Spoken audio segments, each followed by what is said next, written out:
Hi guys, welcome back to the channel. For today's upload, basically I couldn't put out the video earlier. I'm currently trying to play Foot Champs. I've got 9 wins. Hopefully I can get up to Gold 3. I don't have the patience to play Foot Champs. The connection is so bad for me. So let's start with the transfer list as usual. Basically, nothing new. As you guys are aware, for the past, I think, about a month now, whenever Weekend League stops, or right now we've got extended Weekend League, but still, majority of the people are done playing their games. So what happens is that you don't get lazy sales, and also I don't have that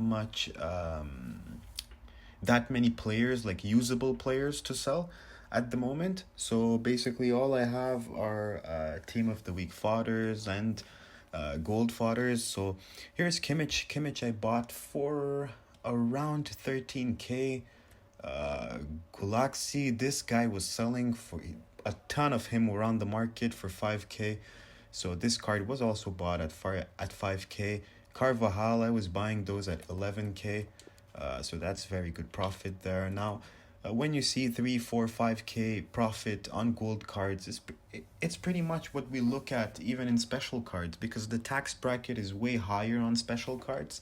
So on gold cards, when you make 5 to 6k or even a bit more, it's always very good. I'll show you guys an example here. Insigne 17,750. That's what I paid for him, and at the moment I wouldn't be shocked if he is 20k. Okay, he's even higher than that, so that's really good. Oh wow, 23. Can we get him at 23? Yes. Okay, so there's only one listed at 23. I'm gonna try 24 and see. Okay, so he's around 23 and a half. If you look at it at 23 and a half, the tax is about 1,500, I'd say. That is really good profit. That's about 4k a card, and I'm very happy with that. And basically, if you guys bought the fodders last week or even 4 or 5 days ago, you've made bank with those.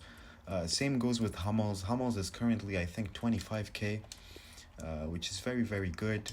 The fodders have been doing very well. What is not doing well at the moment is basically team of the week. Team of the week informs, they're very flooded on the market. Specific ones have been selling. Like I've been getting like whenever I look at Footbin, the solutions, and sometimes when I look at the prices of informs, some of them have risen. And I've been taking the coins on them. Now I do have to clear most of the sales when they're done after the video. Just because I always need the space in my transfer list. But otherwise, overall inform market has not risen all that much. I'm still waiting for bigger SBCs where they require the team of the weeks. Now, today, because of the... What am I doing? Okay, because of the SBC that we got, that weird player from the MLS. Now I don't know why people are completing. Maybe the 5-star skill moves and the high-low work rates. But otherwise, this card is not something that, well, for 30k it may be worth it, but for me, he will never be a sub. He will never be a player in my team. So I would not touch this card, even though he's only 30k. But when you do 4, 5, 6 SBCs that are all valued at around 30k, it becomes a lot of coins by the end of the FIFA cycle. So I'm not that much into this card, but it did make the price of 83s, 84s, and few 85s really rise. And that was good for me because I had a ton of them, and I do want to make some space in my transfer pile. The only problem is that I'm getting greedy at the moment. If we look at Felipe Anderson, is an 84 rated fodder. For me, I bought him at 3k. He's currently, I think, above 5k, but I'm just getting greedy, and at some point I'll need to just go ahead and take the coins, because at any point, if there is pack supply, this card is once again gonna drop. He's around 5,300 coins, and that's very good profit in my opinion. Like if it's a single card, the profit is not all that interesting. But if you guys saw my video a few days ago, I was unassigned on maybe 20 Douglas Costa. He rose around 2,500 coins a card. Same goes for guys like Boateng. Boateng, I was buying him for 4,500. He was around 65 today, which is very good. If you've got the volume like a lot of players, then that 2 3K becomes a lot of coins, right? So this is what I've been doing lately. Now weekend league expires in around 5 hours from when I'm making this video. I would say tonight when weekend league expires slash tomorrow, around content drop, maybe an hour before content drop. This is when we should see the market being at its cheapest. I don't think rewards day is the day to buy. Even on a Wednesday, it's not the day to buy because a lot of people have shifted their ways of buying teams, and they're starting to buy on Tuesday and Wednesday mornings, right? Because they do think that by buying after rewards, they're all aware that they're paying extra for the players that they want to use, right, for the weekend league. So I would say tonight slash tomorrow morning should be the cheapest point of buying in the market, and this is when I will really try and invest my coins for a few flips. In terms of the team of the week, they're still quite cheap at the moment, and if you guys are interested into buying the current team of the week, there's a few players that I'm targeting at the moment that I'm quite convinced they will rise a ton out of packs. If you guys go on Footbin and open the graph of Nacho Monreal, you will see his 82 rated inform was selling. Basically, I remember buying that inform, the 82 rated, for discard. 10K, 10.5K, 11K. At the moment, it's difficult getting those kind of prices because when I was buying the 82 at 11K and 10K, there was no, like everybody knew at the beginning of the game cycle that there would be no icon SBCs. And people thought that informs will be worthless this year. So basically, I was putting on a bet that at some point we're gonna get good SBCs, and my main focus was always Footmiss, but he rose up to 36K. 36K is huge, and the 82 is still way more expensive than the 84 because it's rarer, and that card is very very good for solutions, SBC solutions. Any time that a La Liga SBC will come out, this guy will always be a guy that people are going to target to put into the SBC because he has very good links. First of all, he's a left back, he's 84 rated, he's Spanish and from La Liga, right? So I do think this card has very good potential. The supply is quite big at the moment, but with one SBC, it wipes out around 5 pages. So just imagine 4 or 5 SBCs from now, this card will be very, very rare. And to get a left back from La Liga in the team of the week is also very rare. So if you guys look into this, I do think like I'm gonna pick up quite a few Nacho Monreals tomorrow. If there is pack supply, if there is no pack supply, then I might just pay. Maybe it's gonna be 13K at that time. I'm just gonna pay that extra 500 coins and I'll buy around at least 10 of him, which is my goal at the moment. Palua, same story. If you guys look at his graph, his 82 rated inform, I remember very well. This guy was selling, like you could bid on him like 50 cards at 9,900. And this is why I'm telling you guys the 82 went up to 20K at some point. And we also have Player of the Month, League 1, which is in about 10 days, if I'm not mistaken. So make sure this guy should also be in your list because I do know he will rise. Zagadou, same story. Zagadou, what I really like about him, I think he's the only inform in the market that you can get who has French links and Bundesliga link. Now, French players are very popular to submit into SBCs because quite a few of them are high rated enough.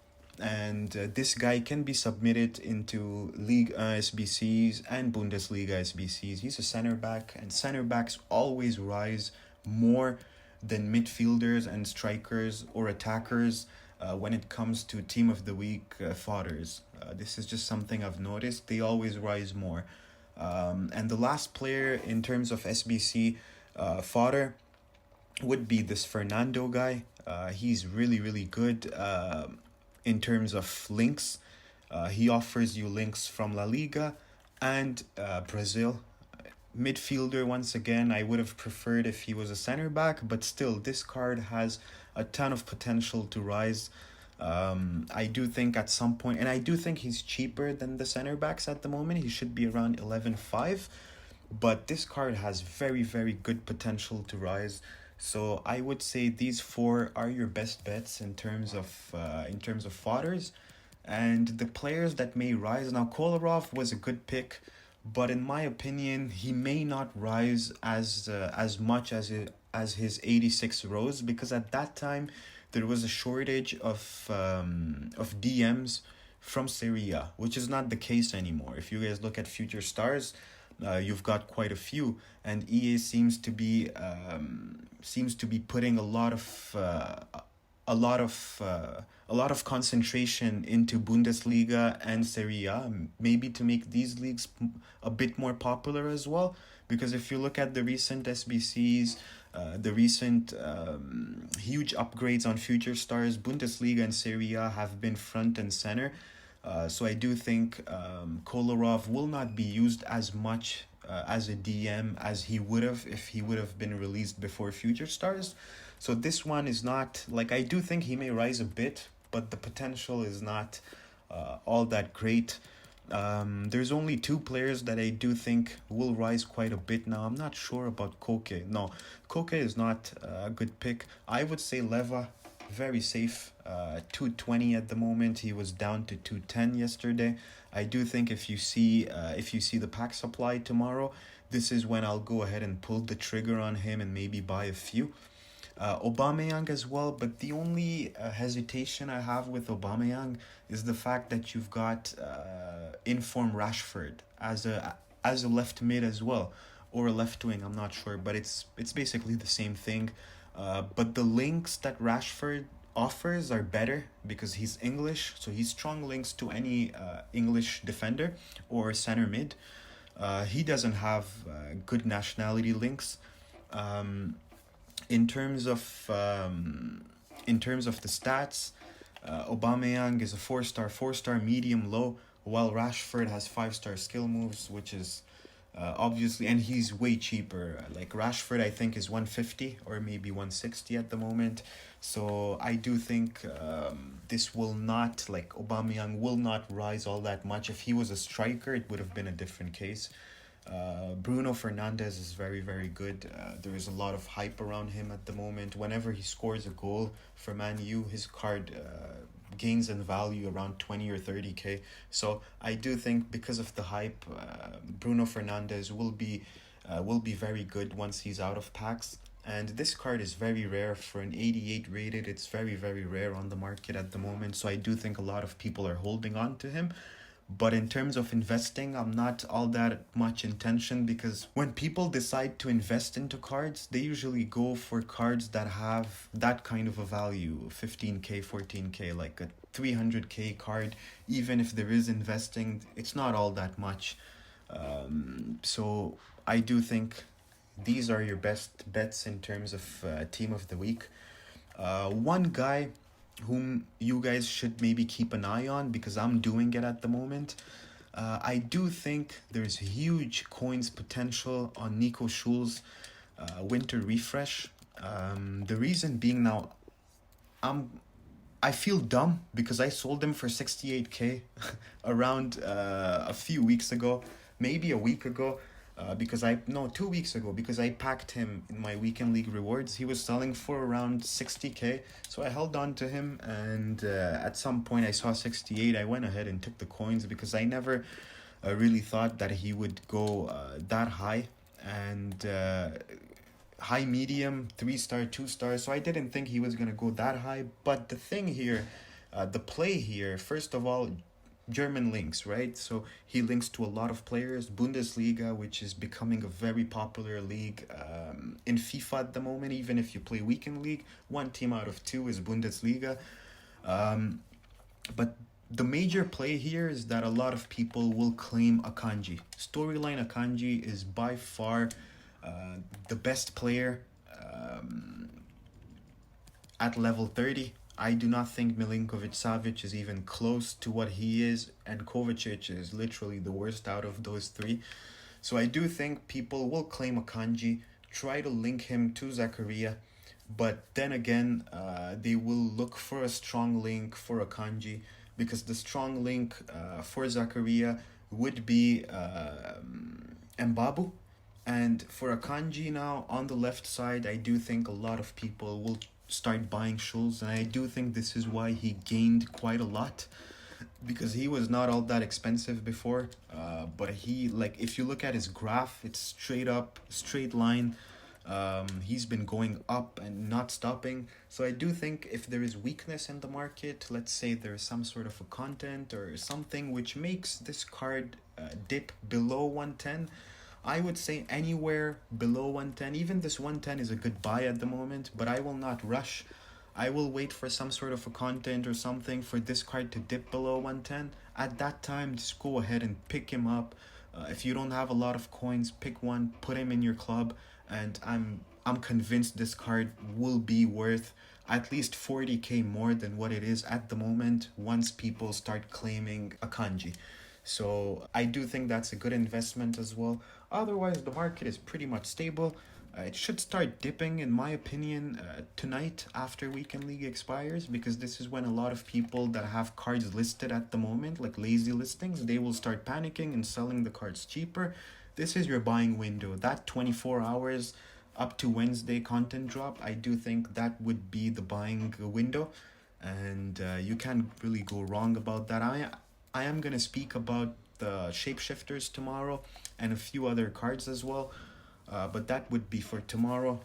For now, that's pretty much it. And I'll see you guys tomorrow for the next one. Bye.